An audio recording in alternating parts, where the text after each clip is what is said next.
মানুষ এখন অতিষ্ঠ হয়ে গেছে। ফেব্রুয়ারির পরে এই সরকারকে আর দেখতে চায় না। পাবলিক তো যেভাবে পারছে ইনকাম করার চেষ্টা করছে। সাম্প্রদায়িকতা মানেই বিভাজন। যে আপনি যমুনাতে বসে প্রত্যেকদিন হাস্যোজ্জ্বল চেহারা দেখেন। পরিবারতন্ত্রের বাইরে যাওয়াটা একটা প্রগতিশীলতা। পরিবারতন্ত্রের বিরুদ্ধে যাওয়া এই প্রগতি না। এবার নির্বাচন হবে শতাব্দীর সেরা নির্বাচন। ভাই আমরা তো সেটা দেখতে চাই। আপনারা একটু কথা কম বলেন, কাজ দেখান। রাজনীতি বুঝতে এত সময় লেগে যাচ্ছে। বৈষম্য বিরোধী কোনো মামলা অনেক কোর্ট শোনে না, অথচ নিরপরাধ মানুষ দিনের পর দিন গ্রেপ্তার হয়ে জেলখানায় বসে আছে। জনগণ দুইটা ভাগে বিভক্ত হয়ে গেছে। জজ সাহেবরা তো এজলাস উঠেই বলে এই ধরনের মামলা আমার কোর্টে আনবেন না।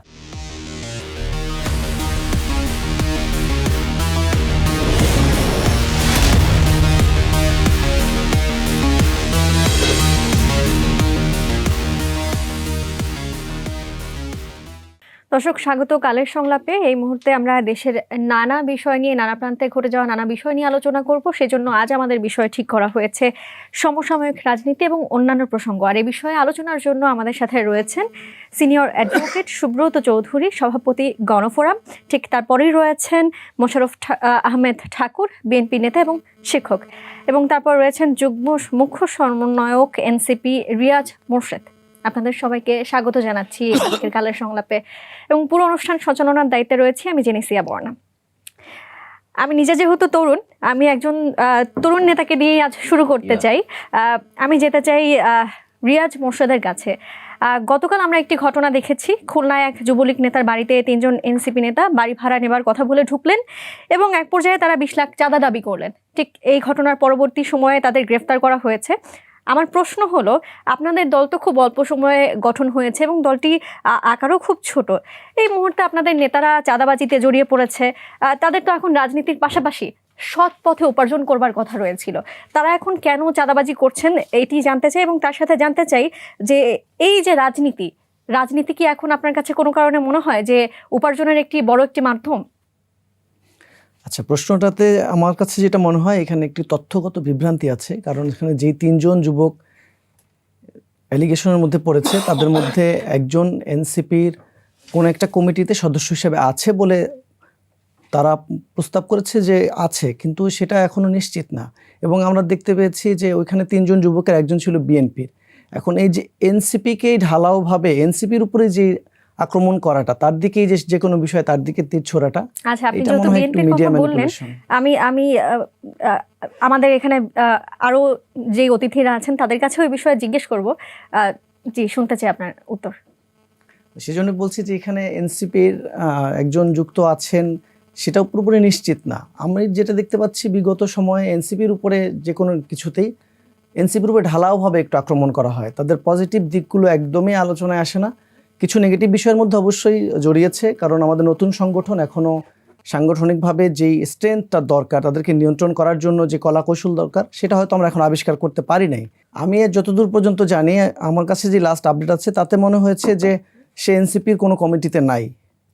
এখন যদি কমিটিতে থাকে, এখন দেখেন একটা ভেরিফাই হওয়ার আগেই এনসিপি চাঁদাবাজির সাথে জড়িয়ে গিয়েছে। তার মানে এনসিপি চাঁদাবাজির সাথে জড়িয়ে যাওয়াটা এটা একটা চটকদারি মানে নিউজ, কিংবা এমন হতে পারে যে রাজনৈতিকভাবে এনসিপি অপরাধের সাথে জড়াচ্ছে। এটাতে হলে অন্যান্য রাজনৈতিক দলগুলো অপরাধে জড়ানোর একটা বৈধতা পাচ্ছে। যেহেতু আপনি বিএনপির কথা বললেন, আমি বিএনপি নেতার কাছে একটু যেতে চাই, জনাব মোশাররফ আহমেদ ঠাকুরের কাছে যেতে চাই। আমাদের এনসিপি নেতা বললেন যে এই যে চাঁদাবাজির ঘটনায় যারা আসলে গিয়েছিলেন তাদের মধ্যে বিএনপির একজন ছিলেন। আপনি কি বলতে চান এই বিষয়ে? ধন্যবাদ আপনাকে, আপনার দর্শক শ্রোতা, অপর দুই বিজ্ঞ আলোচক এবং আমাদের সর্বজন শ্রদ্ধেয় সুব্রত দা। তো এখানে চাঁদাবাজি বেসিক্যালি এক্সটর্শন। আমাদের দেশে চাঁদাবাজি এটা ওয়ান টাইপ অফ দস্যুতাও বটে। তো আমরা এর চেয়ে ছোট অপরাধে যাদের বিরুদ্ধে বিএনপি একটু অন্য মাত্রায় গিয়েছে, যে নর্মালি অপরাধ প্রমাণিত হওয়ার পরে শাস্তি দেওয়া হয়। তো এই ক্ষেত্রে বিএনপির ক্ষেত্রে ম্যাক্সিমাম ক্ষেত্রেই দেখবেন যে এই অভিযোগ পাওয়ার সাথে সাথেই অ্যাকশন নেওয়া হচ্ছে, পরে খতিয়ে দেখা হচ্ছে যে তিনি এই ঘটনাটির সাথে ছিলেন না, তাকে অব্যাহতি দেওয়া হচ্ছে, মানে তাকে অভিযোগ থেকে অব্যাহতি দেওয়া হচ্ছে, মানে উইথড্র করে নেওয়া হচ্ছে বহিষ্কারাদেশ। কিন্তু আমরা এইটা এইরকমই করেছে। তো সেই ক্ষেত্রে খুলনায় যদি এই ঘটনাটি এইরকম থাকে, তিনি দলের কোনো র্যাঙ্ক অ্যান্ড ফাইলে আছেন কিনা সেটাও বিষয় না, দল অ্যাকশন তো নিবেই, স্থানীয়ভাবে নেবে, কেন্দ্রীয়ভাবে নেবে। আরেকটা হচ্ছে যে আমরা যে বিষয়টা আমি আপনাকে বলছি যে যেহেতু অনেক আমাদের তো একটা হিউজ নাম্বারের নেতাকর্মীদের বিরুদ্ধে এই ধরনের অভিযোগ পেলেই অ্যাকশন নেওয়া হচ্ছে। তার মানে আমরা বলতে পারি এমনকি এমনকি হ্যাঁ অবশ্যই, এমনকি এমনও হচ্ছে যে দুই ভাই, এক ভাই স্বৈরাচারের দুষ্কর হিসাবে তিনি জায়গা সম্পত্তি সব দখল করে বসেছিলেন এবং এখন সে চলে গেছে যাওয়ার পরে 5ই আগস্টের পরে, এখন আরেক ভাই ওইখানে তার সম্পত্তিতে গিয়েছে, এখানে লোকজন ছবি উঠে পাঠিয়ে দিয়েছে যে সে তার ছোটো ভাইয়ের বিষয় সম্পত্তি দখল করে নিয়েছে। এই ক্ষেত্রে অ্যাকশন নেওয়া হচ্ছে, পরে দেখা গেছে যে বিষয়টি সত্য নয়। তো এই জন্য আমি বলছি যে আমরা এই ক্ষেত্রে জিরো টলারেন্স বা আমরা একেবারেই কোনো ছাড় দেওয়ার পক্ষে নাই। আচ্ছা, আমি আপনাকে সমসাময়িক বিষয়ের প্রশ্নে আজকে যে বিষয়টি আমি আপনাকে বলি যে রাষ্ট্রে জনগণের যে মালিকানা সত্তা আছে, এই মালিকানা সত্তা যদি আমাদের সর্বস্তরের মানুষের মধ্যে জাগিয়ে তুলতে না পারি তাহলে এইরকম যে অপরাধ প্রবণতা এগুলো থাকবে। কিন্তু আমরা যদি প্রত্যেককে দায়িত্বশীলতার প্রশ্নটি আমরা প্রত্যেকের মধ্যে এটা দিতে পারি যে ইয়াস তুমিও এই রাষ্ট্রের মালিক, তুমিও এই সমাজের একজন কার্যকর অংশীদার সদস্য, তোমার এই দায়িত্বশীলতার প্রশ্নটি আছে, তো সেই ক্ষেত্রে আমি দেখবেন যে এই অপরাধগুলো অনেক ক্ষেত্রে কমবে।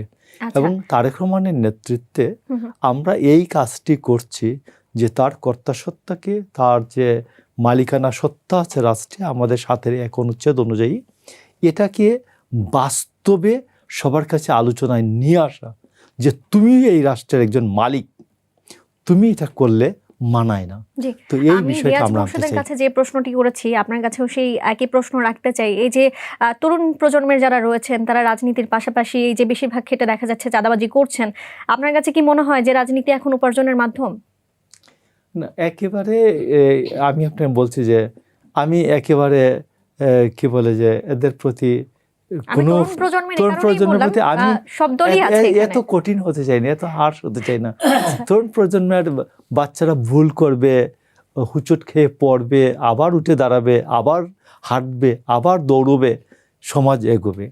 আমি আপনাকে বলি এত তাড়াতাড়ি আমি এত কঠিন হতে চাই না। আমি তো এখন একেবারেই পিতা তো বটেই, শ্বশুরও হয়ে গেছে, তো ফর দ্যাট রিজন আমি এতটা হার্ড হওয়ার পক্ষে নেই, কঠিন হওয়ার পক্ষে নেই। বলতে পারবো যে চাঁদাবাজি আরো কিছুদিন পরে থামবে? না না, আমরা যেমন একটা পরিবার থেকেই রাষ্ট্রের একক হচ্ছে পরিবার। তো পরিবারে যেমন আমরা সবাইকে ধারণ করি, আমরা সবাইকে কাউকে শাসন করি, স্নেহ করি, ভালোবাসা দেই, সংশোধন করি, ঠিক তেমনি রাষ্ট্রেও এটা চলবে। এটা রাষ্ট্র পরিবারের বাইরে কিছু না।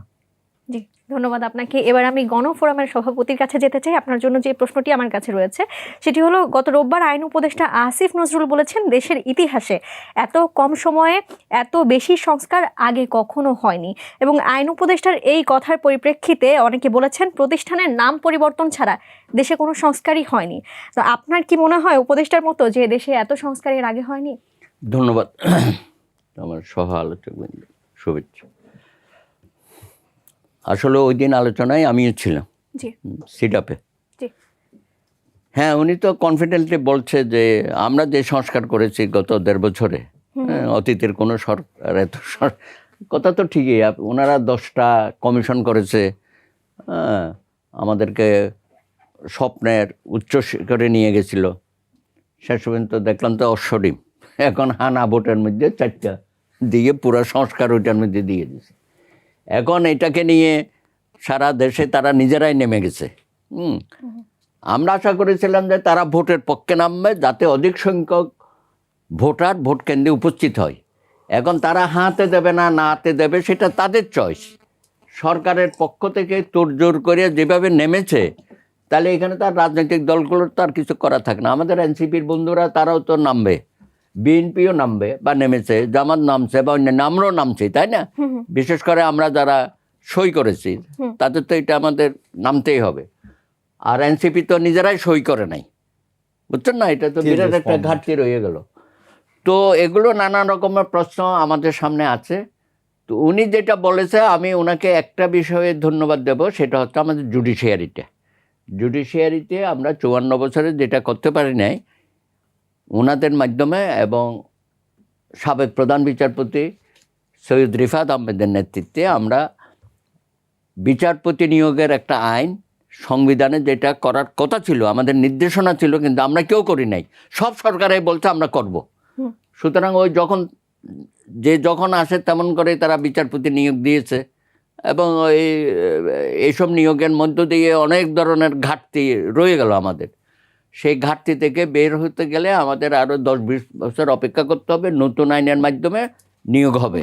আরেকটা হচ্ছে স্বাধীন সচিবালয়, হুম হুম বিচার বিভাগের স্বাধীনতা, এটা নিয়ে আমরা দীর্ঘদিন লড়াই সংগ্রাম করেছি এবং আমাদের সাথে রাজনৈতিক দলগুলোও ছিল। হুম। তো এখন সেটা আমরা একটা রূপরেখা পেয়েছি। আশা করি ভবিষ্যতে এই বিষয়টা হয়তো সুফল আমরা দিতে পারবো। শুধু এটা কোর্টের তো বিষয় না, এটা সারা দেশের জনগণের এই একটা বিষয়। আরেকটা বিষয় আমরা বলেছিলাম, ভাই তুমি পুলিশ সংস্কার করবা, প্রশাসন সংস্কার করবা, এগুলো নিয়ে এত দীর্ঘসূত্রতার করার দরকারটা কি? গণমাধ্যম সংস্কার দেখেন, এইখানে তো তারা হাতে দিল না। কামাল সাহেব যে এটা দিল, কামাল আহমেদ না, চেয়ারম্যান ছিল, উনি তো দুঃখ করে প্রত্যেকদিন বলতেছে যে এত কিছু সংস্কারের প্রস্তাব আমরা দিলাম, শর্ট লিস্ট দিলাম, প্রধান উপদেষ্টা বলেছে, সেটা কোনো বাস্তবিত তারা করল না। টিআইবি ইফতেখারুজ্জামান উনিও দুঃখ করে বলেছে যে এত কিছু করলাম আমরা, হইল না। আর নারী সংস্কার তো আপনি জানেন যে এটাকে নিয়ে আমাদের অন্যান্য রাজনৈতিক দল যে ধরনের ন্যাক্কারজনক কাজগুলো তারা করেছে, সেটার ব্যাপারেও তারা কিছু করে। তাতে আমার মনে হয় সরকার মুখে অনেক কথাই বলবে বা বলার চেষ্টা করবে, বাস্তবতা হচ্ছে তারা সেইভাবে অগ্রসর করতে পারে না। আমরা বলেছিলাম ডিসেম্বরের নির্বাচনটা দিয়ে সসম্মানে পার হয়ে যান, এখন সেটাকে জুলাইতে ফেব্রুয়ারিতে আনছে। মানুষ এখন অতিষ্ঠ হয়ে গেছে, ফেব্রুয়ারির পরে এই সরকারকে আর দেখতে চায় না, এটা ফাইনাল। সুতরাং সুষ্ঠু নির্বাচন, আশঙ্কা করছেন নির্বাচন হবে কিনা ফেব্রুয়ারিতে? অবশ্যই নির্বাচন হবে, হবে। অবশ্যই নির্বাচন হবে। আমি কনফিডেন্টলি বলছি, এই নির্বাচন সুষ্ঠু গ্রহণযোগ্য করার দায়িত্ব সরকারের। আপনি অন্তত এই সংস্কারটা করে যান, একটা সুন্দর নির্বাচন দিয়ে আপনাদের বিদায়। একটি সেটাই, সুন্দর নির্বাচন হোক, সেটা আমরাও চাই। হ্যাঁ অবশ্যই সবার এটা শুধু আকাঙ্ক্ষার বিষয় না, এটা বাংলাদেশের জন্য একেবারেই বিষয় হয়ে অবশ্যম্ভাবী বিষয় হয়ে গেছে আর কি। তো আমরা আশা করব যে এই ধরনের যে ঘটনাগুলো ঘটছে, আপনি যেটা নিয়ে আলাপ করলেন, এনসিপি একটা নতুন দল, আমরা সবাই অভিনন্দন জানাইছি। আগামী প্রজন্ম তারা দেশের নেতৃত্ব দেবে অবশ্যই, কিন্তু হঠাৎ করে সবাই এমপি টেমপি হওয়ার জন্য এত অস্থির হয়ে গেছে, শেষ পর্যন্ত মধ্যপন্থার দলটা চলে গেল একেবারে ডানপন্থার দিকে। এটা কিন্তু দেশের মানুষ ভালোভাবে গ্রহণ করে। আমার ভাই আছে, উনিও একজন সংস্কৃতি মনা লোক, এগুলো ওনাদের বিচার বিশ্লেষণ করতে হবে। এখন নির্বাচনের ডামাডলে আমরা বেশি কথা বলবো না, নিজেদের আত্মশুদ্ধি এবং আত্মসমালোচনাটা প্রয়োজন আছে। আমি আরেকটা বিশেষ বিষয় উল্লেখ করব, নির্বাচনের আর কয়টা দিন বাকি। মাগুরায় আমার দলের সাধারণ সম্পাদক ডক্টর মিজানুর রহমান, উনি নির্বাচনী প্রচারণায় আছে। গতকাল রাতে, গভীর রাতে তার বাড়িতে হামলা করে ভাঙচুর করেছে দুষ্কৃতিকারীরা। তো আমার ওখানে রিটার্নিং অফিসার, এসপি সাহেব, আপনারা কি করতেন? আঙ্গুল চুচ্ছেন বসে বসে। তো আপনি তো আইনশৃঙ্খলার দিকে কঠিন এবং কঠোর নজরদারি দিতে হবে। এই যে আপনি যমুনাতে বসে প্রত্যেকদিন হাস্যোজ্জ্বল চেহারা দেখেন, কালকেও নাকি একটা বক্তৃতা দিয়েছে। এইসব বক্তৃতা দিয়ে চেহারা দেখিয়ে আমাদের লাভ নেই। আপনি মাঠের যে অবস্থাটা, সেই অবস্থাটা তো আপনাকে শৃঙ্খলা ফিরিয়ে আনতে হবে। মাঠের অবস্থা নিয়ে কি আপনি শঙ্কা প্রকাশ করতে, এই যে সন্ত্রাসী কর্মকাণ্ড হচ্ছে, এগুলো তো আপনারা দমাবেন, আমরা কি জনগণকে দিয়ে এগুলো তো হবে না। আপনি তো ভোট কেন্দ্রে যাওয়ার ব্যাপারে তো এগুলো বাধা হবে না। আপনি যদি সব জায়গায় যদি শৃঙ্খলা রক্ষা করতে না পারেন এবং আইনি কঠোর পদক্ষেপ না নেন, প্রার্থীদের বাড়িতে হামলা হবে, তাকে প্রত্যেকটা, এগুলো তো গত 17 বছর আমরা দেখেছি। বিশেষ করে 2018-তে তো আমাদেরকে নামতেই দেয় নাই, প্রচার কিছুই করতে দেয় নাই, পোস্টার লিফলেট কেড়ে নিয়েছে, পুলিশ সহ করে নিয়েছে, রাতে ভোট করেছে। এই ভোটে তো আমরা সেটা চাই না। আপনি বলেছেন যে অত্যন্ত আনন্দোৎসব মধ্য দিয়ে এইবার নির্বাচন হবে, শতাব্দীর সেরা নির্বাচন। ভাই আমরা তো সেটা দেখতে চাই। আপনারা একটু কথা কম বলেন, কাজ দেখান, যাতে জনগণের মধ্যে একটা আত্মবিশ্বাস হয় যে আমি 12 তারিখে নিরাপদে নির্বিঘ্নে ভোট কেন্দ্রে যাব আমার পরিবার পরিজন নিয়ে, এবং নিরাপদে আমি বাড়ি ফিরে আসতে হবো। কারো উপর কোনো হামলা হবে না, ধর্মীয় সংখ্যালঘুদের উপর কোনো ধরনের নিপীড়ন নির্যাতন হবে না ভোটকে কেন্দ্র করে, এটা এনশিওর করেন। নিরাপদে সবাই বাড়ি ফিরুক, এটা আমরাও চাই। যেহেতু আপনি মাঠের কথা বললেন, আমি মাঠের একটি প্রশ্ন নিয়েই আমি রিয়াজ মোর্শেদের কাছে যাব। আমরা গতকাল সীতাকুণ্ডে অস্ত্র উদ্ধার অভিযানে একজন র্যাবের কর্মকর্তা বা একজন র্যাবের সদস্যকে নিহত হতে দেখেছি।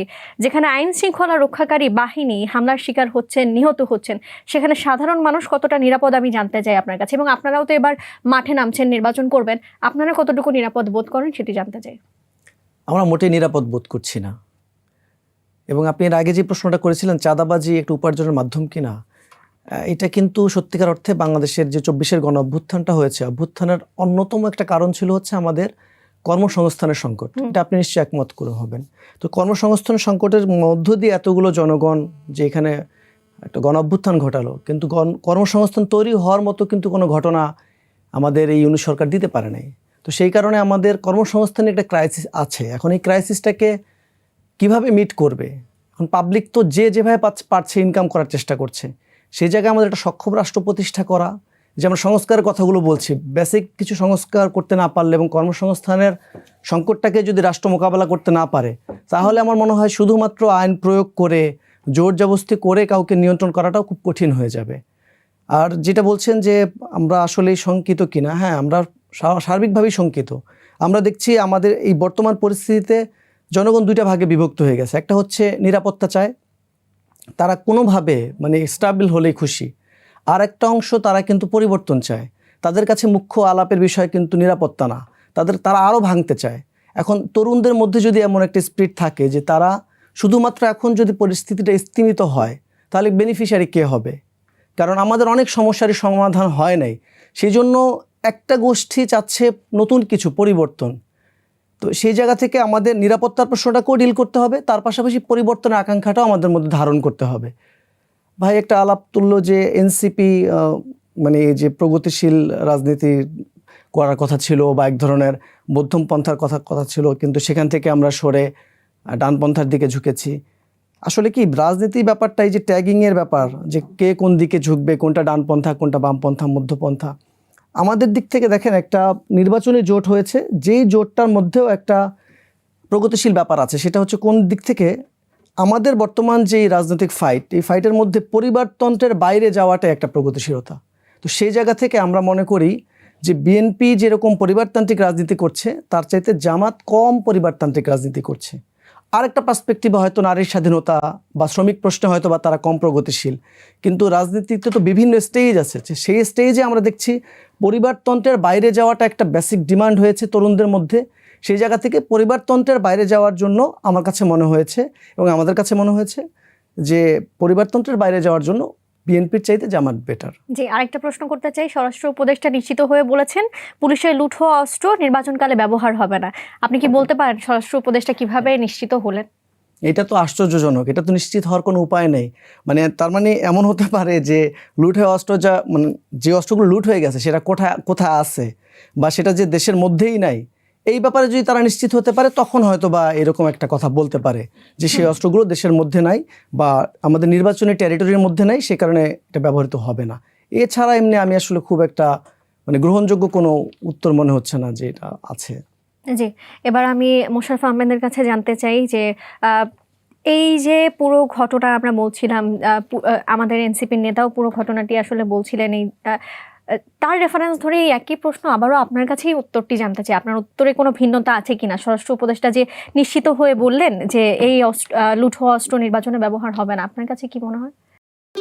ভবিষ্যৎ হোক নিরাপদ, বিনিয়োগ হোক বিশ্বস্ত, আর আমার পছন্দ সল্ট বে।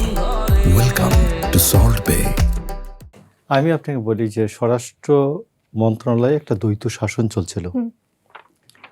দ্বৈত শাসনটা কীরকম সেটা হচ্ছে ডক্টর ইউনূসের জানাশোনা একজন লোক খুদা বক্স, তিনি আইজিপি হয়েছিলেন এবং তাকে প্রতিমন্ত্রীর পদমর্যাদায় স্বরাষ্ট্র মন্ত্রণালয়ের বিশেষ সহকারী করা হয়। বেসিক্যালি তিনিই স্বরাষ্ট্র মন্ত্রণালয় চালাতেন, বদলি যা কিছু আছে সব কিছুর প্রয়োগ ওখান থেকে হতো। আর লেফটেন্যান্ট জেনারেল জাহাঙ্গীর ছিলেন, এটা হচ্ছে মুখোশ, কাগজের মুখোশ। তো এটা বেসিক্যালি আমার মনে হয় যে এই যে হুদাবক্স এখান থেকে সরে দেওয়ার পরে এটার কিছুটা তো উন্নতি হচ্ছে। তো এখন আমার কথা হচ্ছে যে আমরা এটা তো গত বছর নভেম্বর মাস থেকে, মানে 2024 নভেম্বর থেকে আমি বলছিলাম বেসিক্যালি যে 450 থানা, 150 ফাঁড়ি, তার মধ্যে অস্ত্র প্রায় 7000, আর যেগুলোর মধ্যে SMG আছে, সাবমেশিন গান আছে, তো এইগুলো, এবং 7.5 লক্ষের মতো গোলা বারুদ, এগুলোর ম্যাক্সিমামই উদ্ধার হয়নি। এবং উদ্ধার হওয়ার জন্য যে প্রধান উপদেষ্টা বা প্রধানমন্ত্রী, স্বরাষ্ট্রমন্ত্রী, এদের যে উদ্যোগ, এটা ছিল না। তো এখন এই মুহূর্তে কি করবেন, স্বরাষ্ট্র উপদেষ্টা উনি জানাচ্ছেন যে এই তো আমরা আবার নতুন করে তিনি অস্ত্রের লাইসেন্স দিচ্ছেন। তো অস্ত্রের লাইসেন্স কি সাময়িক কিনা এটা তো জানতে হবে। তো অস্ত্রের লাইসেন্স না দিয়ে বলেন যে যারা যারা ক্যান্ডিডেট হয়েছে এদের সবাইকে আমরা সরকারি কোষাগার থেকে, সরকারি অস্ত্রাগার থেকে অস্ত্র দিয়ে দিব, দ্যাট ক্যান বি। আবার নির্বাচন শেষ অস্ত্র নিয়ে যাবেন। লাইসেন্স তো প্রত্যাহার করা যায় না সাথে সাথেই, কারণ ছাড়া। তো এই জন্য আমি আপনার বলছি যে এটা স্বরাষ্ট্র মন্ত্রণালয়ের শাসন ব্যবস্থাটা অত্যন্ত একেবারেই কোনো সুশৃঙ্খল বিষয় না। নাম্বার 2 হচ্ছে পরিবারতন্ত্রের বিরুদ্ধে যাওয়াই প্রগতি না। পরিবারতন্ত্রের বিরুদ্ধে যাওয়াই প্রগতি না। পরিবারতন্ত্র, নেহরুর কন্যা ইন্দিরার বিরুদ্ধে গিয়ে কথা বলাই, আর বিজেপির নরেন্দ্র মোদী, এই কসাই মোদীকে সাপোর্ট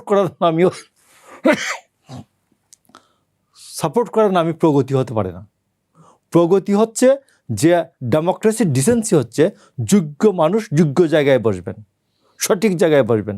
রাজনৈতিক দলগুলির প্রথম কথাই হচ্ছে নেশনকে ইউনাইটেড করে, কে সবচেয়ে বেশি জাতীয় ঐক্য বজায় রাখতে পারেন, এটা হচ্ছে প্রথম ডিমান্ড। দ্বিতীয় ডিমান্ড হচ্ছে নিরাপত্তা, এরপরে অন্যান্য 5টা, খাদ্য, বাসস্থান, আদার্স।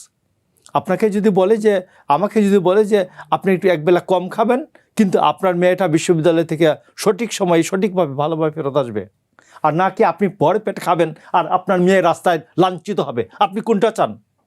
আপনি ভরপেট খাবার চাই না আমার কন্যা নিরাপত্তা চাই? আমি নিরাপত্তা চাই আগে।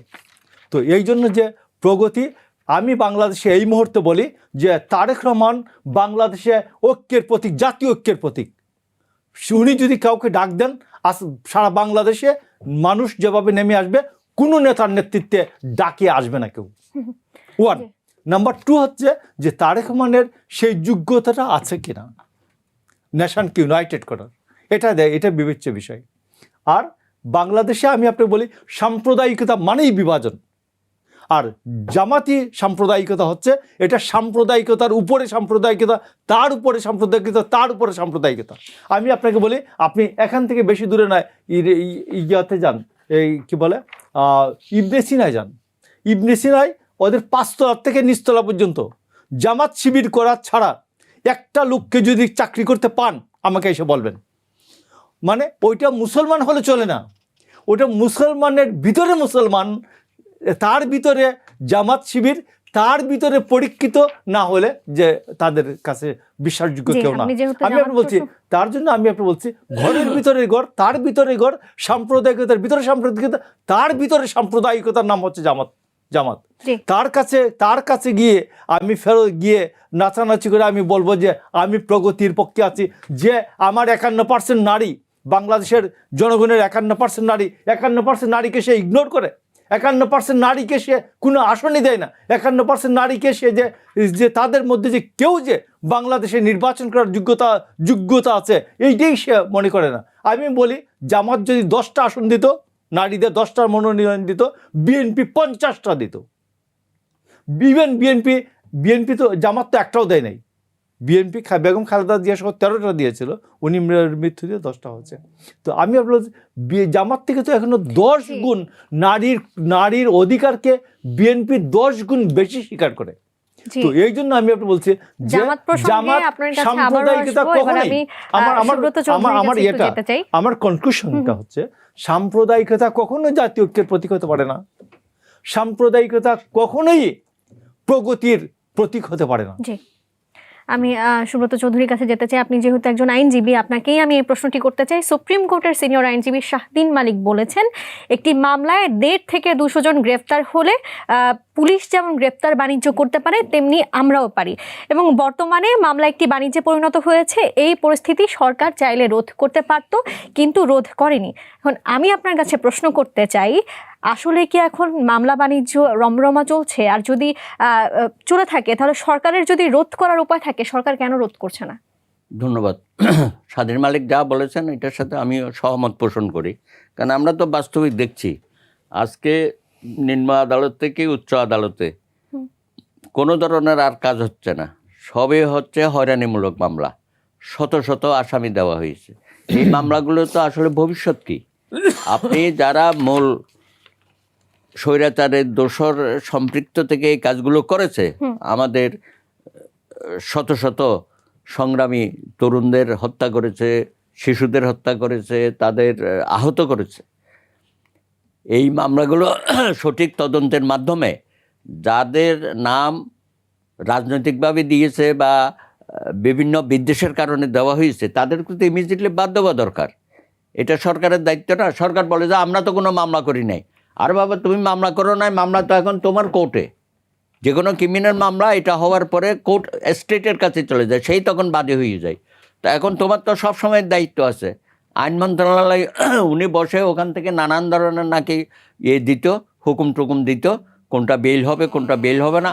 এমনকি বড় বড় আসামিদের বেইলের ব্যাপারে নাকি আইন মন্ত্রণালয় সম্পৃক্ত থেকে গেছে, এগুলো আমরা জানি। এবং হাইকোর্টও দেখেন, এটা এখন তো হাটবাজারের মতো অবস্থা হয়েছে।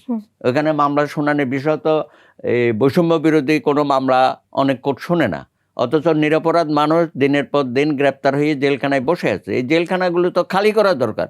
জেলখানায় যাবে যারা মূল আসামি বা যারা সন্ত্রাসী বা যারা সমাজ বিরোধী লোক, তাদের তো জায়গা হওয়ার দরকার। আননেসেসারি কিছু মানুষকে ওখানে ভরে রাখার তো কোনো মানে হয় না। সুতরাং এই কোর্ট কাছারি এই সমস্ত মামলায় ভারী জর্জরিত হয়ে গেছে, এবং সেটা উচ্চ আদালতেও এসে তার প্রভাব পড়েছে। এবং আমরাও আইনজীবীরা এখন এই সমস্ত মামলা আসলে এই বিষয় নিয়ে কথা বলে আসছিলেন, কিন্তু তারপরেও কেন সরকার বারবার নিরপরাধদেরকে ছাড় দেয় না? না, তারা মুখে বলে, বাস্তবে তো হয় না। এখানে অনেক ধরনের বাণিজ্য হয়। একটা হচ্ছে যে মামলাটা করে পারপাসলি করে, এবং সে করার আগেই জানায় যে তুমি চাঁদাবাজির মধ্যে ঢুকে গেছে, তুমি এত টাকা না দিলে তোমার নাম কিন্তু আমরা দিচ্ছি। এটা একটা। আবার যখন পুলিশের হাতে যায়, পুলিশরাও একইভাবে সব জায়গায় টেলিফোন করে চাঁদাবাজি করে। আবার যখন কোর্ট কাছারিতে যায়, আমাদের কিছু সংখ্যক লয়ার আছে, আমি নাম দিচ্ছি সিন্ডিকেট, টাউট, বাটপার, তারও আবার বলে যায় আমাদের কাছে আসো, আমরা তোমাদের বেলটা করিয়ে দেব। এইসব কথা বলে জজ সাহেবদের নাম ব্যবহার করে। কোনো কোনো ক্ষেত্রে হয়তো সঠিক, আবার কোনো কোনো অপতথ্য হতে পারে। এই কাজগুলো কিন্তু আমাদের আইনজীবীদেরও কিছু কিছু অংশ তারা এইসব কাজের মধ্যে সম্পৃক্ত আছে। সুতরাং টোটাল বিচারালয়ের পরিবেশটা এখন একেবারেই ভঙ্গুর অবস্থায় আছে। আমি যেটা আশাবাদ আগে ব্যক্ত করেছিলাম, কিন্তু এই অবস্থাটা কিন্তু এই সরকার শেষ দিন পর্যন্ত চলবে। আগামীতে রাজনৈতিক সরকার আসলে নিশ্চয়ই আমরা একটু শ্বাস প্রশ্বাস ফেলতে পারবো মুক্ত আকাশে। আমি সেই দিনের অপেক্ষায় আছি। 12 তারিখ পর্যন্ত আমরা যেন একটু সহনীয় পর্যায়ে সবাই। এখন শ্বাস প্রশ্বাস ফেলতে পারছেন না? ওই যে কোর্ট কাছারির বিষয়ে বললাম তো, এই অবস্থা। আপনাকে ব্যক্তিগতভাবে একটি প্রশ্ন করি, আপনার কাছে যদি নিরপরাধ কেউ আসেন, কোনো দলের নেতাকর্মী আসেন যাকে এরকম ভাবে, আমি যদি একদম বাংলা ভাষায় বলি যে ফাঁসিয়ে দেওয়া হয়েছে, আপনি কি তার হয়ে লড়বেন? আমরা করছি, কিন্তু এখন তো সেই সুযোগও নাই। বিচারের দরজাও বন্ধ হয়ে যাচ্ছে। সেখানে নানানভাবে নাকি ডিরেকশন আসছে যে এই ধরনের মামলাগুলো না শোনার জন্য। জজ সাহেবরা তো এজলাস উঠেই বলে এই ধরনের মামলা আমার কোর্টে আনবেন না, যদি কেউ দিয়ে থাকেন নিয়ে যান, আউট অফ লিস্ট করে। ভয়াবহ অবস্থা। আপনি দেখেন সুপ্রিম কোর্টে গিয়ে দেখেন সব আইনজীবীরা বসে আছে, আড্ডা মারতেছে।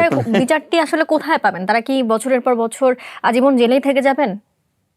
অবশ্যই না, কিন্তু এই যে 1.5 বছর ধরে তারা জেলে আছে, এটা তো অন্যায়। আপনি তো একদিনের জন্য, এক মুহূর্তের জন্য তো নিরাপরাধ মানুষকে কারারুদ্ধ করতে পারেন না, তাই না? জি। সুতরাং এখানে আমার মনে হয় আমাদের উচ্চ আদালতে তো এই সমস্ত অবস্থা, মাননীয় প্রধান বিচারপতি আপনার সামনেই হচ্ছে, এগুলো আপনার তো জানা দরকার।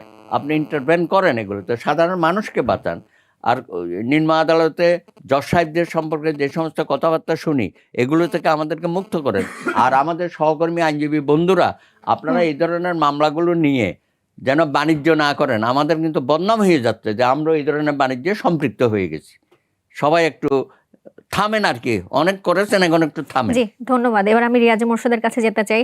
রিয়াজ মোরশেদ, এনসিপি গঠিত হলো এবং জুলাই আন্দোলনে যারা অংশগ্রহণ করেছিলেন, জুলাইয়ের চেতনায় যারা বিশ্বাস করেন, তারা মূলত এক হয়ে এই এনসিপি গঠন করলেন। কিন্তু আমরা দেখতে পাচ্ছি একের পর এক সেখান থেকে নেতারা পদত্যাগ করছেন। আমরা বেশ কয়েকজন নারী নেত্রীকে দেখেছি পদত্যাগ করছেন, এবং দেখতে পেলাম যে এই যে যারা পদত্যাগ করলেন তারা বাইরে এসে আরো একটি দল গঠন করলেন। এর কারণ হিসেবে আপনার কাছে কি মনে হয়? প্রথমে সেটি জানতে চাই, আগে উত্তরটি জানবো, এরপরে ছোট আরেকটি প্রশ্ন আছে সেটি করব। এনসিপি গঠন হওয়ার পরে আমরা যেই তরুণরা অভ্যুত্থানটা ঘটিয়েছে, তারা বেসিক্যালি খুব যে বেশি পলিটিক্যালি একসাথে ইউনাইটেড ছিল তা না। বিভিন্নজন বিভিন্নভাবে পলিটিক্যাল অ্যাক্টিভিজমের মধ্যে ছিল।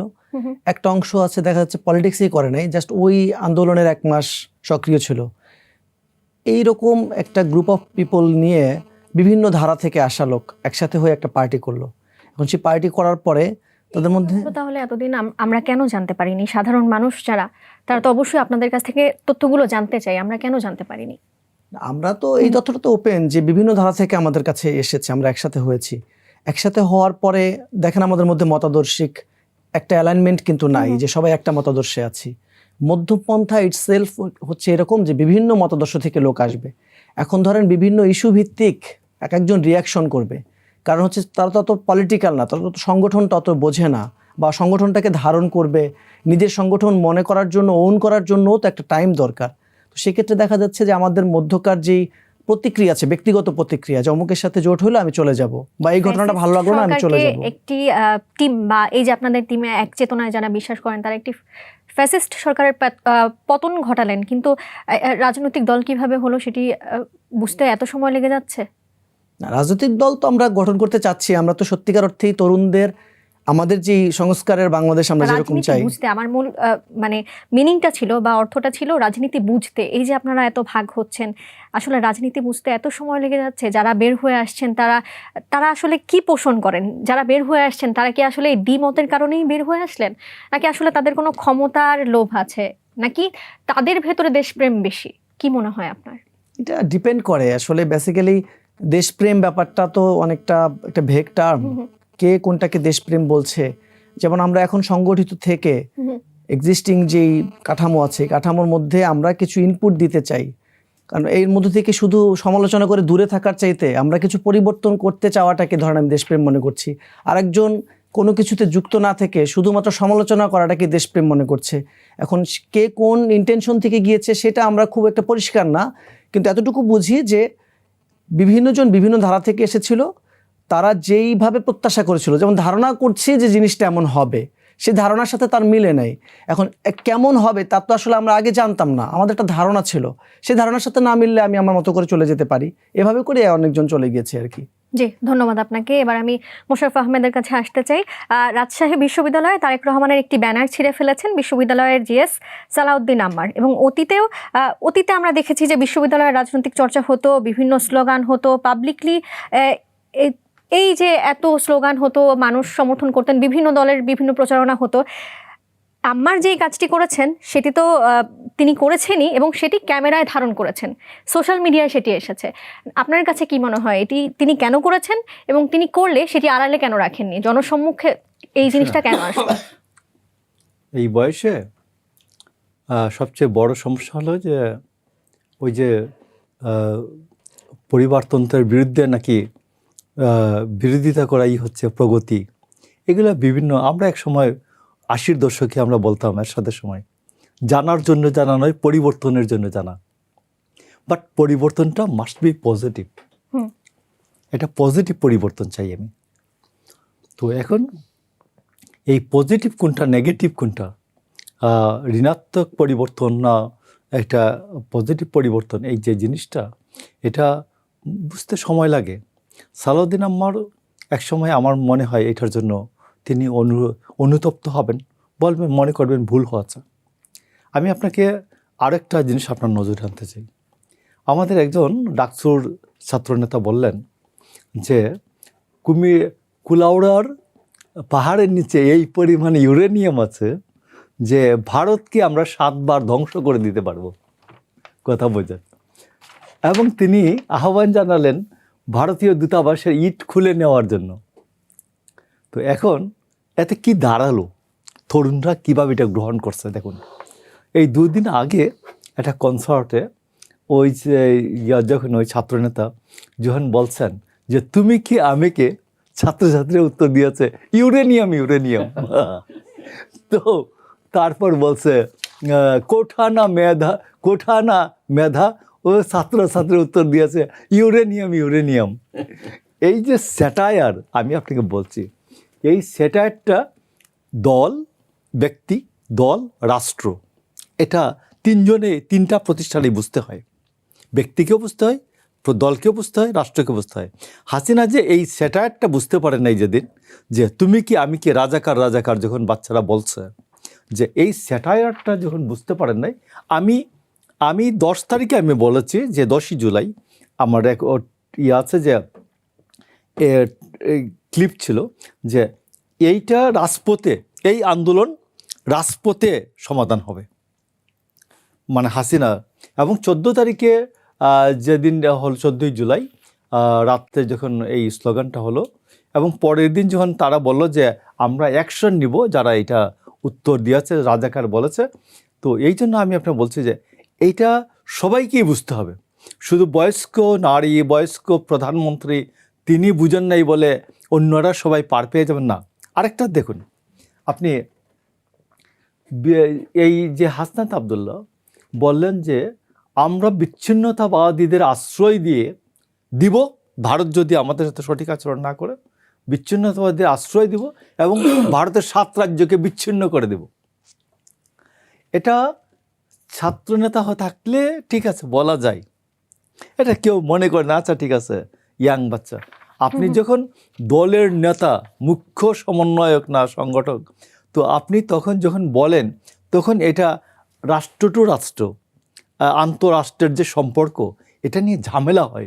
মানুষ, আমাদের সমাজ ঝামেলায় পড়ে, যারা চিকিৎসার্থী এরা ঝামেলায় পড়েন, যাদের বিভিন্ন ট্রানজিট ছিল এরা ঝামেলায় পড়েন, আমাদের বিভিন্ন ব্যবসা বাণিজ্য ভারত হয়ে অন্যান্য দেশের সাথে আছে, এগুলো ঝামেলায় পড়ে। তো এগুলো বুঝতে হয়। তো এই জন্য আমি আপনাকে বলছি যে আমাদেরকে, আমরা যারা ধরুন আপনি এখন যেভাবে আচরণটা করছেন আমাদের সাথে, যেটা আপনাকে যদি এই কালের কণ্ঠের সিও বানিয়ে দেওয়া হয়, আপনি কি এইভাবে কথা বলবেন? আপনি আরও দায়িত্বশীল, আরও বেশি চিন্তাশীল হবেন। তো এই জন্য আমি আমাদের তরুণ বন্ধুদেরকে বলবো যে একটু দায়িত্ব, দল ছাত্রনেতা থেকে জাতীয় নেতা হয়ে গেছেন, একটু দায়িত্বের সাথে কথা বলবেন। একটু দায়িত্ববোধ আসলে তারা এই ধরনের কর্মকাণ্ড থেকে সরে আসবে। দায়িত্বের সাথে তার তো দায়িত্বশীল পদ নিয়ে বসে আছেন, তো সে জাতীয় নেতা, ন্যাশনাল লিডার। কেন এমন কাজ করলেন? ন্যাশনাল লিডার, তো তাকে এটা বুঝতে হবে যে আমি আর ছাত্র নেতা নই, আমার ট্রান্সফরমেশনটা এত দ্রুত হয়েছে যে যেটা 20 বছরে হওয়ার কথা ছিল এটা 20 দিনে হয়ে গেছে। আপনি ট্রান্সফর্ম ছাত্র নেতা থেকে ন্যাশনাল লিডার, আপনার মধ্যে ওই বাস্তব ট্রান্সফরমেশনটা নাই।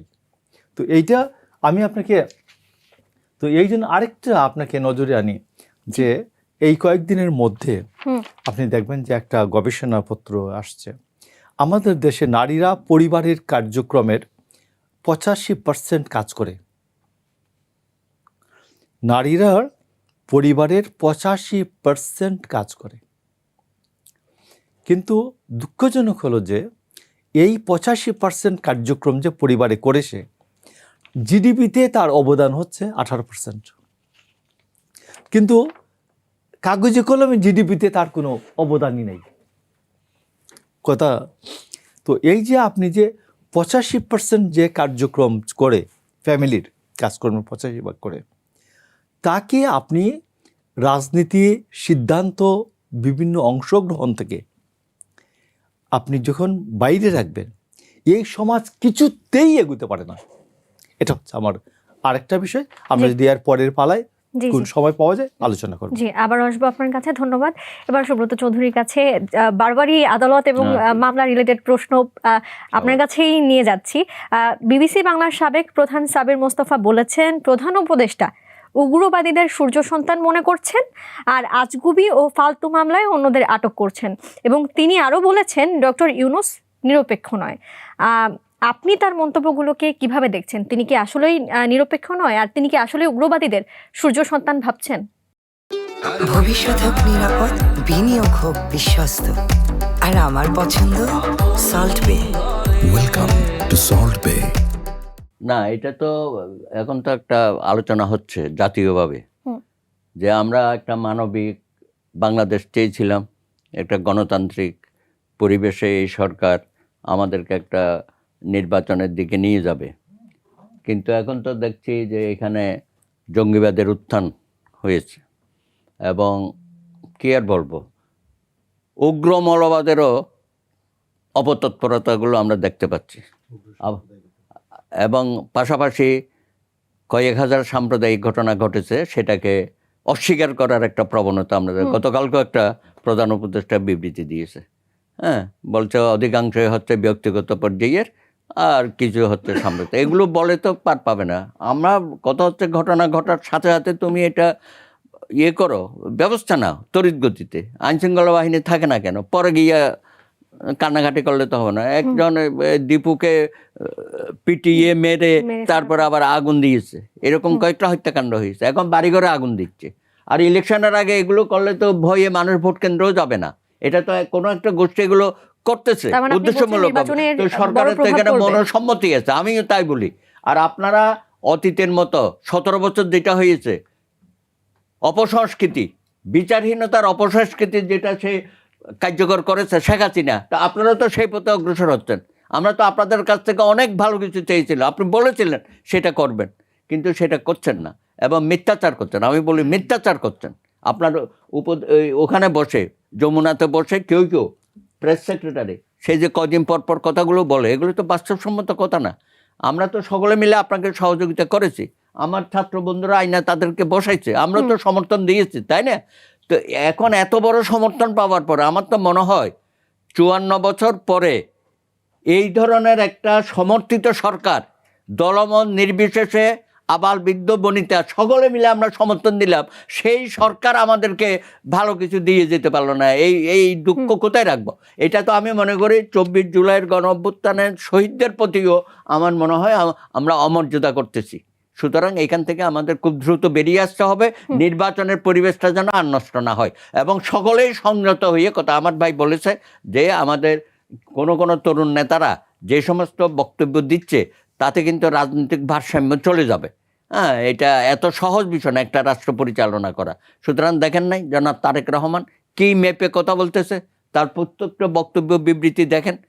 মানুষ তো এগুলোই চাচ্ছে, কোনো হিংসা প্রতিহিংসা এগুলোর বাইরে থাকতে চায়, এবং শুধু সমালোচনা করব বা ভিন্ন একটা রাষ্ট্রকে নিয়ে আমরা সব সময় কথা বলবো, এটা তো হয় না। আপনি দেশের কথা বলেন, মানুষের কথা বলেন, তাদের দুঃখ দুঃখ বেকারত্বের কথা বলেন, আগামী দিনে কি পরিকল্পনা আছে। উনি বলেছেন আমার একটা প্ল্যান আছে, তো উনি তো সেটা বলতেছে। উনি সরকারে গেলে পড়বে কি 1 কোটি লোকের কর্মসংস্থান করবে, কার্ড দেবে, ফ্যামিলি কার্ড, চিকিৎসার দেবে। তো প্রত্যেক দিন তো এইসব কথা বলছে। আমরাও চাই যে নাহিদ ইসলাম বিরূপ মন্তব্য করেছেন। হ্যাঁ, উনি করতেই পারে, হয়তো ওনার করার ক্ষমতা নাই বলে করবে, কিন্তু যাদের ক্ষমতা আছে, হ্যাঁ, যারা রাষ্ট্র পরিচালনা করেছে অতীতে, তারা তো জানে কিভাবে করতে হবে। তো আশা করি আমরা ভালো কিছুর জন্য আশা করছি এই সরকার যেন আর আমাদের এই পরিবেশটাকে নষ্ট না করে। এবং উনি কিভাবে বলে যে তরুণরা নির্বাচনে পাশ করে এসে মন্ত্রিত্ব হবে। উনি বলেন যে শিক্ষামন্ত্রী হবে। এই তরুণ কোত্থেকে উনি বাছাই করলাম আমি তো জানি না। ওনার একটা স্বপ্ন ছিল রাজনৈতিক দল করার, 111-এর সময় আমরা দেখেছি। আর ওখান থেকে তো উনি বেরিয়ে গেল। এখন এইসব তরুণদেরকে ব্যবহার করে উনি তার সেই স্বপ্ন বাস্তবায়িত করার পথে আছে কি না। এখন যদি বলি যে বাংলাদেশে বিএনপি এবং জামাত, ঠিক আছে, তাদের অনেক সমর্থন আছে, শত শত লক্ষ লক্ষ। এনসিপির কি লক্ষ লক্ষ সমর্থন আছে? তাকে উনি থার্ড পার্টি বানিয়ে দিচ্ছে। তৃতীয় শক্তি বানাইছি, তো বানাইতেই পারে। এখন ওই যমুনাতে বসে কোনো একটি রাজনৈতিক দলকে প্রমোট করলে সে যে জনগণের আস্থা অর্জন করবে, আমি তো মনে করি এদের ক্ষতি করতেছে। এদেরকে কিংস পার্টি আমরা বলতে চাই নাই, আমরা তো কিংস পার্টি বলতে চাইছিলাম না। ওনারা বারবার প্রমাণ করতেছে এই এনসিপি হচ্ছে কিংস পার্টি, সেটা তো তাদের ক্ষতি করে দিল আমার মন হচ্ছে। আমি তো এখন খুবই দৃঢ়ভাবে বলতে চাই যে আপনি এই সমস্ত তরুণদেরকে বিপদগামী জেনে শুনে করবেন না। করলো নাকি না জেনে শুনে করলো? হ্যাঁ, জেনে শুনে করলো নাকি না জেনে শুনে করলো? আমার মনে হয় উনি ইচ্ছাকৃতভাবেই করছেন আর কি। আচ্ছা, হ্যাঁ, কারণ উনি নিজেরটা তো মোটামুটি গুটিয়ে ফেলেছে, যার যেগুলো পাওয়ার মামলা টামলা তুলে ফেলেছে, ট্যাক্স গুলো মকুব করে নিয়েছে। হ্যাঁ, এখন এইসব ছাত্রদেরকে ব্যবহার করে আর কয়টা দিন কিভাবে চালাইতে পারে দেখ, ভয়াবহ পরিস্থিতি সৃষ্টি করবেন আর কি উনি। ওনার আমরা চেয়েছিলাম সম্মানজনক ভাবে উনি যান, জি। কিন্তু এখনো পর্যন্ত উনি যে সমস্ত কথাবার্তা বলতেছে এবং এই তরুণদেরকে যেভাবে রাজনীতির মাঠে ছেড়ে দিয়েছে, এটা পরিস্থিতি আগামী দিনে ভয়াবহ হতে পারে আর কি, সবার জন্যই। জি, ধন্যবাদ আপনাকে। এবার আমি রিয়াজ মোরশেদের কাছে যেতে চাই। রিয়াজ মোরশেদ, আমরা দেখতে পাই প্রত্যেকটি রাজনৈতিক দল অন্য দলের বক্তব্য নিয়ে সমালোচনা করে, বিভিন্ন সময় দোষারোপ করে। আপনার কি মনে হয় দোষারোপের রাজনীতি আর কতদিন চলতে পারে? আমাদের দেশে তো দোষারোপের রাজনীতি মনে হচ্ছে অনন্তকাল চলবে, কারণ আমাদের এখানে বেসিক্যালি কেউ তো ওয়েলফেয়ার করছে না, মানে কল্যাণ যে ব্যাপারটা সেটা করছে না, যেটা দাঁড়াচ্ছে যে অপরের তুলনায় আমি কেমন, দুজনেই কিন্তু খারাপ, কিন্তু তুলনামূলক যে বিচারের পরিস্থিতি তৈরি করেছি আমরা, সেই জায়গা থেকেই হচ্ছে আরেকজন খারাপ এটা বলার মধ্য দিয়ে নিজেকে একটু বেটার প্রমাণ করার যে প্রক্রিয়া, আমরা কিন্তু এর মধ্যে আছি। এই জন্য আমার মনে হয় যে এটা একটা আমাদের মানে ক্লাসিক্যাল বলার মধ্যে দাঁড়িয়ে গেছে। এই যে বেটার করার, আপনি যেটি বলছেন যে আপনারা বেরিয়ে আসতে চাইছেন বা বেরিয়ে আসবেন, তাহলে এই যে আপনারা পুরনো বন্দোবস্ত আগে যেমনটি বলেছেন সমালোচনা করেছেন জামায়াতে ইসলামীর, সেই জামায়াতে ইসলামের সাথেই জোট করলেন, এখন কি আপনি বলতে চাচ্ছেন যে যেই সমালোচনা করেছিলেন সেটাকে আপনারা সলভ করেছেন বা সেই জায়গাটা থেকে সরে এসেছেন? না, আমরা তো জামাতের সম্পর্কে আমাদের যে সমালোচনা, হ্যাঁ। সেই সমালোচনাগুলো এখন পর্যন্ত আছে। আমরা নির্বাচনকালীন তার মানে সমালোচনা আছেই। জি, অবশ্যই সমালোচনা আছে। আমরা তো জামাত হয়ে যাচ্ছি না। তাহলে কি পুরনো বন্দোবস্ত ওই হলো না? পুরনো বন্দোবস্তর ব্যাপারটা না, আলটিমেটলি ওই যে সে বলল যে ডক্টর মোহাম্মদ ইউনূস থেকে শুরু করে বর্তমানে যারা রাষ্ট্র ক্ষমতায় এসেছে, আগে যারা রাষ্ট্র ক্ষমতা ছিল, সবাই মিলে এমন একটা অবস্থা তৈরি করেছে যে তারা এখন যেমন একটা প্রশ্ন আমি একটু করতেই চাচ্ছি, জাতীয় ঐক্যের ব্যাপারটা বললাম না, জাতীয় ঐক্যের ভিত্তিটা আমাদের দুর্বল। আমাদের জাতীয় ঐক্যটা কিসের উপর হবে? যেমন এখন এমন একটা পরিস্থিতি তৈরি হচ্ছে যে জাতীয় ঐক্যের ভিত্তি হচ্ছে বিএনপিকে সবাই রাষ্ট্র ক্ষমতায় মেনে নেওয়া, এটা হচ্ছে এখন জাতীয় ঐক্য হইতে হবে, এই টাইপের একটা ন্যারেটিভ চলে গেছে। আবার কেউ একজন দেখতেছে যে জাতীয় ঐক্যর জন্য সে ভারত বিরোধী বক্তব্যের মধ্য দিয়ে ভারত বিদ্বেষটা হয়ে গেছে বাংলাদেশের জাতীয়তাবাদের ভিত্তি, এই টাইপের একটা ন্যারেটিভ। কারণ কি আমাদের জাতীয় ঐক্যের ভিত্তিটা স্পষ্ট না, সেই কারণে আমাদের বিভিন্ন রকমের বয়ান নিয়ে আসতে হচ্ছে। এখন আপনি যে প্রশ্নটা তুলছেন যে আমরা এখান থেকে আগে যে সমালোচনা করেছিলাম অন্য দলকে, আমরা সেই সমালোচনাগুলো এখনও বহাল রাখছি, এবং নিজেদের দোষগুলো দেখতে না পাওয়ার যে ব্যাপারটা, এই ঘটনাটা আমাদের দেশে খুবই প্রচলিত, যে নিজেদের দোষটা দেখতে পায় না, অন্যের দোষ নিয়ে কথা বলে। আমরা আমাদের নিজেদের দোষ নিয়ে অনেক বেশি কনসার্ন, এবং আমি ব্যক্তিগতভাবে আমি মনে করি, যেমন ধরেন এনসিপি এই যে সরকার গঠন করেছে, এই সরকারের প্রতি আমাদের একটা সমর্থন ছিল, যেহেতু আমাদের হাত ধরে তারা এসেছে। তাদের কাছ থেকে আমরা কিন্তু কিছু রাজনৈতিক সংস্কারের বাইরে, যেখানে আমলাদের সংস্কারের যে ব্যাপারটা, বিচার বিভাগের সংস্কার, নারী কমিশন করে সেটা সংস্কার করা, শ্রম কমিশন করেছে কিন্তু সেটা সংস্কার প্রস্তাবের মধ্যে নাই, এরকম ব্যাপক কিছু অসঙ্গতি আমরা কিন্তু নিজেরা দেখতে পাচ্ছি। আমরা যেই প্রত্যাশা নিয়ে অভ্যুত্থানটা করেছি, যেই প্রত্যাশা নিয়ে এই সরকারকে বসিয়েছি এবং আমাদের একটা অংশ সেই সরকার ছিল, আমরা কিন্তু আমাদের প্রত্যাশা পূরণ করতে পারিনি। এখন প্রত্যাশা পূরণ করতে পারিনি, এটার জন্য দুইটা জিনিস আসতে পারে। কেউ মনে করতে পারে আমরা ইচ্ছা করে এটা করিনি, আবার এটাও হতে পারে যে আমরা অনেক চেষ্টা করেছি কিন্তু আমরা পারিনি। এখন আমরা তো বলছি আমরা চেষ্টা করছি, পারিনি, কারা কারা আমাদেরকে বাধা দিয়েছে সেই ব্যাপারগুলো আমরা কিন্তু প্রকাশ্যে নিয়ে আসছি। আমাদের যে আইন শৃঙ্খলা পরিস্থিতির এত প্রকাশ্যে নিয়ে এসেছেন, কিন্তু সেটা তো পরে আপনাদেরই দলের একজন তিনি উপদেষ্টা হিসেবে ছিলেন, তিনি তো অভিযোগ করেছেন তিনি যখন উপদেষ্টা ছিলেন তিনি তখন কাজ করতে পারেননি, তাকে কাজ করতে দেওয়া হয়নি। এটা যখন তিনি উপদেষ্টা পরিষদ থেকে বাইরে আসলেন বা পদত্যাগ করলেন তখন তিনি সেটা বলেছেন, এবং তখন তিনি নামটাও পর্যন্তও বলেননি যে আসলে কে তাকে কাজ করতে দিচ্ছিলেন না বা কিভাবে তিনি বাধাগ্রস্ত হচ্ছিলেন, সেটি তো বলেননি। এখন বাংলাদেশ রাষ্ট্রটা চালানোর জন্য আরও যে অনেকগুলো ফ্যাক্টর আছে, যেমন ধরেন আইন শৃঙ্খলা পরিস্থিতি কেন আমরা ভালো করতে পারি নাই, কারণ আইন শৃঙ্খলা পরিস্থিতি ভালো করার জন্য এই সময় দরকার ছিল সেনাবাহিনী একটা সমর্থন করবে এই সরকারকে। সেনাবাহিনী একটা অপারেশন চালাবে যার মধ্য দিয়ে দেশে চাঁদাবাজি, অস্ত্র উদ্ধার বা নানা রকম যে বিশৃঙ্খলা, আমাদের নিরাপত্তার জন্য যে বিষয়গুলো থ্রেট, সেগুলোকে কন্ট্রোল করবে। কিন্তু আমি দেখতে পাচ্ছি যে এই সরকারের সাথে সেনাবাহিনীর সম্পর্কটা ভালো না। সেনাবাহিনী তো প্রায়ই অভিযান চালাচ্ছে, দেশের পরিস্থিতি ঠান্ডা রাখতে কাজ করছে। এটা তাদের যে শক্তিমত্তা বা তাদের যতটুকু করা উচিত তার তুলনায় অনেক সীমিত, এবং তারা এক ধরনের দেখেন যে ম্যাজিস্ট্রেসি পাওয়ার নিয়েও তারা সেভাবে করে কিন্তু মাঠে নামে নাই। মাঝে মাঝে কিছু অপারেশন করছে, কিছু না করলে তো অপারেশন খারাপ চালাতে দেখায়। গেলেই তো আমরা দেখছি দেশের বিভিন্ন স্থানে হামলার শিকার হতে হয়। আমরা তো এই তো গতকালই দেখলাম যে অপারেশন চালাতে গিয়ে একজন র্যাবের সদস্য নিহত হলেন। তাহলে তাদের উপরেও যদি এমন হুমকি আসে, সেটা কি তারা ফেস করবে না? মানে তাদেরকে কেন বেতন দেওয়া হচ্ছে? তাদের কাজটা কি? নিরাপত্তার ঝুঁকিটা আমরা কি ফেস করব? নিরাপত্তার ঝুঁকিটা তো তারা ফেস করবে, আমাদের যাতে নিরাপত্তার ঝুঁকি না থাকে, এটা তো তাদের মানে পেশাদারি দায়িত্ব, সেটা করতেই হবে। জি, ধন্যবাদ আপনাকে। আমি এবার মোশাররফ আহমেদের কাছে যেতে চাই। সম্প্রতি জামায়াতের প্রার্থী আমির হামজা একটি ওয়াজের মাহফিলে সাবেক রাষ্ট্রপতি জিয়াউর রহমান এবং তার ছোট ছেলে আরাফাত রহমান কোকোর নাম বিকৃত করে একটি প্রাণী নামের সঙ্গে তুলনা করেছেন। এখন আমার প্রশ্ন, একটি ধর্মীয় অনুষ্ঠানে একজন মৃত ব্যক্তির নাম নিয়ে কি এমনটা করা যায়? আপনি এটাকে কিভাবে আমি দেখছেন? আপনাকে বলি যে আজকে আপনি যদি ব্রিগেডিয়ার আজমি, গোলাম আজমের ছেলে, তার একটা স্টেটমেন্ট আছে।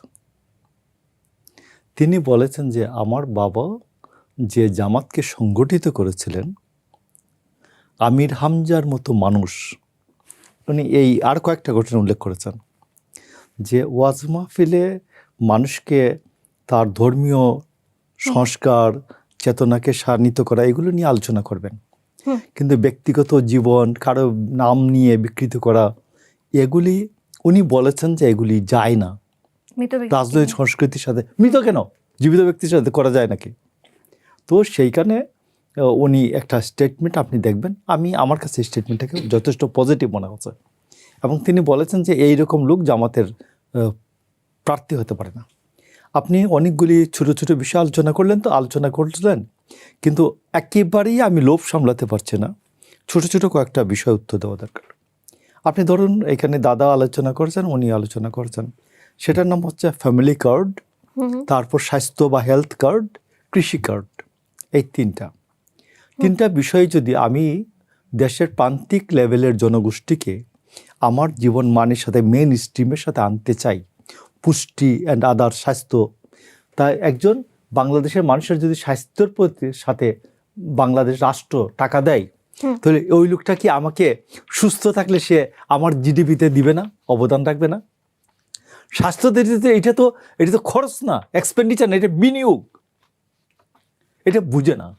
তো এই জন্য আমি আপনাকে বলছি যে তারেক রহমানের এই প্রস্তাবে যদি আর আমার 7 লক্ষ কোটি টাকা বাজেটের মধ্যে 48,000 কোটি টাকাও চলে যায় প্রান্তিক জনগোষ্ঠী। অমর্ত্য সেন বলেছেন যে দুটা কথা, 74-এর দুর্ভিক্ষটা হয়েছিল বিতরণ ব্যবস্থা এবং গণতন্ত্রের অভাবের কারণে, খাদ্যাভাবের কারণে হয়নি। তো আমরা যদি এই চেইনটা তৈরি করতে পারি একবার প্রান্তিক লেভেলে মানুষের কাছে, যে রাষ্ট্র কিভাবে পৌঁছাবে তার কাছে, এটা তো অনেক বড় একটা বিষয়। নাম্বার 2 হচ্ছে আপনাকে দেখুন যে মুদ্রাস্ফীতি, মূল্যস্ফীতি, বেকারত্ব, এই 3টা অসুখ যদি থাকে কোনো রাষ্ট্রে, কোনো সরকারের সময়, তাহলে এইখানে কোনো ডেভেলপমেন্টই হয়নি বলে নিতে হবে। এটা আমাদের চট্টগ্রামের ইউনিভার্সিটির একজন যে বিখ্যাত স্যার, যে 21 পদক পেলেন, যে অর্থনীতিবিদ স্যার, নাম মাইনুল ইসলাম। তো মাইনুল স্যার বলছেন যে মুদ্রাস্ফীতি, মূল্যস্ফীতি, বেকারত্ব, এই 3টা অসুখ থাকলে সমাজের কোনো উন্নয়নই হয়নি। এই 3টা অসুখ আমাকে এখানে দূর করার জন্য আমার 48,000 কোটি টাকা লাগবে না, 1 লক্ষ কোটি টাকা লাগবে। এটা আমাকে আগে আমি ঠিক করতে হবে। তো আমার প্রায়োরিটি কি? এই সরকারের প্রায়োরিটি ঠিক করতে পারে না গত 1 বছরে, এই জন্য সবচেয়ে বড় সমস্যা হচ্ছে। তো এই জন্য আমি আপনাকে বলছি যে আমার বিএনপি, যে আপনি দেখবেন ইভেন জাইমার, আমি যে একটু আগে যে বললাম যে 85% কাজ করে মহিলারা, এইটা কিন্তু উনি তার সহকর্মী সহ যারা একটা গবেষণা করেছে, এদের গবেষণাপত্রের রেজাল্ট আমি বললাম।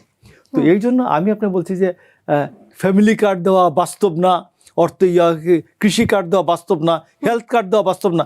আমি তো হেলথ কার্ড আমি তো সব বিক্রি করে আমার বাবার চিকিৎসা করাই। আমার সন্তানের চিকিৎসা করাই, আমি নিশ্চয়ই আমার সন্তানের চিকিৎসা করাই। আমি মনে করি যে আমার সন্তান আমাকে দেখবে ভবিষ্যতে। চালের মতো হয় কিনা এটা নিয়েও তো একটা ডাউট আছে আমাদের। 10 টাকা কেজি এইটা ইসলামী ইয়ার কিনা, এটা আমার হেলথের, জনগণের হেলথের জন্য আমি ঝুঁকি নেব না? আমি তো ঝুঁকি নেব প্রথম কথাই। আমি আমার বাচ্চা বলবো যে আমার বাচ্চা এটি যদি না হয়, শিক্ষিত না হয়, আমাকে দেখতে না পারে, আমি ওর চিকিৎসা করাবো কেন? যুক্তি হলো নাকি? আমি এটা চাই, কিন্তু যেভাবে দুর্নীতিগ্রস্ত বিএনপি নিজেই, সেক্ষেত্রে কি এটা পারবে তারা? এটা কথা শুনেন, আপনি আপনার নিজেরটা চেহারা আয়না দিয়ে দেখেন আগে যে আপনি কত দুর্নীতিগ্রস্ত। হাসিনার পানি জাহাঙ্গীর, পিয়ন জাহাঙ্গীর, সে 15 বছর 400 কোটি টাকার মালিক হয়েছে। আর আসিফ মাহমুদ সজীব ভুইয়ার পিএস 11 মাসে 10 মাসে ও 311 কোটি টাকার মালিক হয়। এখন ওর এনআইডি বন্ধ আছে, পাসপোর্ট সিজ আছে এবং দুদকে লেফট রাইট করতেছে, আবার কথা বলে এখানে। শেখ হাসিনা তার পিএসকে নিয়ে তথ্যটি স্বীকার করলেও, ভুল স্বীকার করলেও, কিন্তু আমরা এনসিপি কে ভুল স্বীকার করতে আমরা দেখি না। ভুল স্বীকার করবে না তো, ভুল স্বীকার করবে যখন প্রমাণিত নয় তো ভুল স্বীকার করবে। আমি আপনি বলতেছি ভুল স্বীকার করার সময় আসতেছে। ওই যে বলছে ইউরেনিয়াম, ওই যে ঢাকা বিশ্ববিদ্যালয় আজকে 1 বছর আগে তো কেউ ওইটা বলতো না। ও যদি বলতো যে, এটা কিন্তু ভালো, হ্যাঁ, একটা আওয়ামী লীগের ছাত্রলীগের প্রোগ্রামে কিন্তু কেউ এটা বলতে পারতো না, কিন্তু এই যে এখানে একটা বলা যে যায়, একটা প্রোগ্রামে যে ভিন্ন মত বলা যায়, এটা কিন্তু একটা ভালো জিনিস। ভিন্ন মত তো আপনি ভিন্ন মত দমন করার ক্ষমতা আপনার নাই, এই জন্য বলতে পারছে। আপনার যেদিন ক্ষমতা থাকবে, আমি আপনাকে বলি, ঢাকা চট্টগ্রাম বিশ্ববিদ্যালয়ে আমি 5টা হলে সম্মেলন করে আসলাম। 5টা হলে সম্মেলন করে আসলাম, সেখানে আমানত হলে আমাদেরকে ঢুকতেই দিবে না। আমি বলছি ও গুলি করে মেরে ফেলাক আমাকে, আমি ঢুকবো। ছাত্র শিবির আমানত হলে ঢুকতে দিবে না, আমানত হলে ঢুকতে দিবে না, আমাকে সম্মেলন করতে দিবে না। আমরা সেই দিন দেখি নাই, সেই দিন তো দেখছি। এখন হচ্ছে যে সময় খারাপ, এই জন্য মেষ শাবকের মতো মেয় মেয় করে। সে যে তার সময় ভালো হইলে যে হায়ানা রূপে যে ফেরত আসবে না, এটা কে বলছে? এই ভয়টা আমরা সবাইকে নিয়েই পাই। এই বয়টা আপনাদের নামেও তো অভিযোগ আছে। মেঘমল্লার বসু বলেছেন যে শিবিরকে উদ্দেশ্য করে বলেছেন। বেগম খালেদা জিয়া 96 সালে তত্ত্বাবধায়ক সরকার প্রশ্নে খুন খারাপি করতে পারতেন, করেন নাই তো। আরো বহু আছে, করেন নাই তো। জিয়াউর রহমান ঢাকা বিশ্ববিদ্যালয়ে গিয়েছেন, সেনাবাহিনী যখন তার ফুল সাপোর্টে, অন বোর্ড সেনাবাহিনী। তো এই সে জিয়াউর রহমানের গায়ে ধুলা মেরেছে, জুতা মেরেছে, ঢিল মেরেছে, ব্যক্তিগতভাবে আহত হয়েছেন, বাট জিয়াউর রহমান একটা গুলি ফুটে নাই, 1 ফোঁটা রক্ত ঝরে নাই। আমি প্রত্যক্ষদর্শী। এই বিষয় নিয়ে আলোচনা করব। সবার সাথে সবাইকে তুলনা করবেন না। কিছু জায়গায় বিএনপি অবশ্যই আওয়ামী লীগের চেয়ে অনেক ভালো, বেটার। আমরা এই জন্যই তো কিছু জায়গায় সহযোদ্ধা। ওখানে কি বলে, একটা স্যালাইনের, বাংলাদেশের একটা অনন্য সাধারণ আবিষ্কার, নাম স্যালাইন। বিভিন্ন সময় আমরা সমালোচনা শুনলেও এখন একটি ভালো ঘটনা ঘটলো, আমরা এনসিপির কাছ থেকে বিএনপির না স্যালাইন ভালো এইরকম পেলাম। 2 কাপ পানি আর 1 মুঠো গুড় আর 1 চিমটি নুন, 1 চিমটি লবণ বা নুন দিলে এটা শরবত হয়, স্যালাইন হয়, অর স্যালাইন। তো এইখানে হচ্ছে 1/2 লিটার জামাত শিবির আর 1 মুঠো ছাত্রলীগ আর 1 চিমটি আন্দোলনের বাচ্চারা, হয়তো ওনার মতো, এইটা মিলাই হচ্ছে এনসিপি। ওটা কখনো জামাত শিবির হবে, এটা কখনো আওয়ামী লীগ হবে, এই তো হবে। কিন্তু এখন আওয়ামী লীগ তো সব বিএনপিতে কনভার্ট হয়ে গেছে। হোক, সেক্ষেত্রে দোষ নাই। আওয়ামী লীগ যেটা কনভার্ট হবার সেটা হবে তো। আর বিএনপি তো মুনাফিকি করে নাই। বিএনপি যুদ্ধের ময়দান থেকে গিয়া জামাতকে, আওয়ামী লীগকে বলে নাই চাল দিলাম ডাল দিলাম থাকেন। বিএনপি যেটা করার করবে, প্রকাশ্য আলোচনা করবে যে কারা যে আওয়ামী লীগের সমাজে ফেরত আসতে পারে। নির্দোষ ব্যক্তিরা আওয়ামী লীগের যারা আছে এরা ফেরত আসবে, যারা খুন করছে, খুন খারাপি করছে, লুটপাট করছে, এরা কেউ ফেরত আসতে পারবে না, এরা সবাই জেলে থাকবে। জি ধন্যবাদ। আমি সুব্রত চৌধুরীর কাছে আগে একটি ইনফরমেশন শেয়ার করি। সেটি হচ্ছে গত রমজান মাসে প্রধান উপদেষ্টা বলেছিলেন যে আগামী ঈদ, মানে এবারের যে ঈদ আসছে, সেটি রোহিঙ্গারা তাদের নিজ দেশে করতে পারবেন, কিন্তু ঈদের আর বাকি মাত্র 1.5 মাস। আপনার কি মনে হয় যে রোহিঙ্গারা তাদের দেশে ঈদ করতে পারবেন? এখন ওই উপদেষ্টারা বিভিন্ন জায়গায় যাচ্ছে, তো ওদেরকে ভুয়া স্লোগান দিচ্ছে। এখন প্রধান উপদেষ্টার এইসব ভুয়া কথা তো সেদিনও আমরা বলেছিলাম, লক্ষ কোটি টাকা খরচ করে তুমি এতগুলো 5 লক্ষ রোহিঙ্গাদের সাথে বসে ইফতার করলা, হ্যাঁ? জাতিসংঘের প্রধান সচিব, মহাসচিব এসে একসাথে আমাদেরকে কি বাণীগুলো শোনালো। এবং তারা বলল যে 1 মাসের মধ্যেই শুরু হবে। তো কিছুই তো হবে না, এগুলো বলার দরকারটা কি? এগুলো তো আমরা শুরুতেই বলেছি যে আসলে কামের কাম কিছুই হবে না, এগুলো আমাদেরকে থামসা আর কি এগুলো। তো আমার মনে হয় আরেকটা রমজান এসে যাচ্ছে, তো তখন তো আশা করছি নতুন সরকার আসবে, দেখি তারা তাদের এই ব্যাপারে কি কর্মসূচি আছে। অতীতে তো তারা ছিল, জিয়াউর রহমান সাহেব যখন আসছিল তখন কিছু প্রত্যাবর্তন হয়েছিল, ফেরত পাঠিয়েছিল। তো আগামীতে এখন তো প্রায় 12 লাখ আসছিল, এখন তো 15 লাখ হয়ে গেছে। এবং ডেঞ্জারাস তো সারা বাংলাদেশে তারা ছড়িয়ে ছিটিয়ে আছে। অনেকেই তো বাইরে চলে গেছে, আইডি কার্ড করেছে, পাসপোর্ট করেছে, তারপরে এখানে এসে বিয়ে শাদী করতেছে। ওখানে তো প্রজন্ম বেড়ে যাচ্ছে। এটা ভয়াবহ একটা বিস্ফোরণ আমাদের জন্য। তো আশা করি প্রধান উপদেষ্টা মহোদয়, আপনি অনেক কথাই বলেছেন, অনেক স্বপ্ন দেখিয়েছেন। এখন আর কয়েকদিন সময় আছে, দয়া করে আমাদের আর বেশি স্বপ্ন দেখিয়েন না। আপনি নির্বাচনটাকে খুব মনোযোগ সহকারে করেন, যাতে মানুষের আস্থাটা আপনার উপর থাকে। আচ্ছা, এই আপনার কাছে এটি শেষ প্রশ্ন করতে চাই, সেটি হচ্ছে জাতীয় নির্বাচন নিয়ে যেমন আলোচনা হচ্ছে, তেমনি তো গণভোট নিয়েও নানান আলোচনা হচ্ছে। প্রশ্ন হচ্ছে, গণভোটে প্রশাসন ও রাষ্ট্র যে নিরপেক্ষ, এটি আমরা কিভাবে বুঝতে পারবো? এটি জনগণ কিভাবে বুঝতে পারবে? যেমন আমি মনে করি তাদের এটার মধ্যে ইনভলভ হওয়ার ঠিক হয় নাই, কিন্তু আরেকটা মতামত আছে যে এই ধরনের গণভোটে সরকার পক্ষে অংশগ্রহণ, ওই যে ব্রিটেনের কথা বলতেছে, সেখানে সরকার না ভোটের পক্ষে নেমেছে। জনগণ যদি বুঝতে না পারে তাহলে তো আস্থা তৈরি হবে না। আমাদের কথা হচ্ছে সেটা, জনগণকে আপনি বেশি ব্রেক্সিটের পক্ষে সরকার নামছিল, এবং ব্রেক্সিট যখন ফেল করেছে তখন তারা গভর্নমেন্টে চলে গেছে। হ্যাঁ, সেটাই বলছি। তো এরকম আছে, ভিন্ন মত আছে, কিন্তু আমি মনে করি এইভাবে তাদের ইনভলভ হওয়ার ঠিক না। তারা প্রচারণা চালাবে, তাই না? লিফলেট বিলি করবে, ভোটারদেরকে তাদেরকে কেন্দ্রে আসার জন্য সাহস দেবে, এগুলো করতে পারে। রিয়াজ মোর্শেদের কাছে একটা প্রশ্ন রাখতে চাই, সেটি হলো, একজন রাজনৈতিক বিশ্লেষক বলেছেন যদি আওয়ামী লীগ না পালাতো তাহলে ঢাকাতে শিবির খুঁজে পাওয়া যেত না, তারা ছাত্রলীগেই থেকে যেত। আপনার কি মনে হয় যে আসলে কি তারা ছাত্রলীগে থেকে যেতেন? হ্যাঁ, এটা তো কিছু অংশে সত্যি, এটা থাকার সম্ভাবনা আছে। কারণ হচ্ছে আমরা দেখতে পাচ্ছি ছাত্র শিবির কিন্তু, তার মানে আপনাদের দলেও কিন্তু অনেকে ছিলেন যারা একসময় আওয়ামী লীগ করতেন, তারাও কি ওই দলেই থেকে যেতেন? হ্যাঁ, সম্ভাবনা আছে তো। আচ্ছা, জি।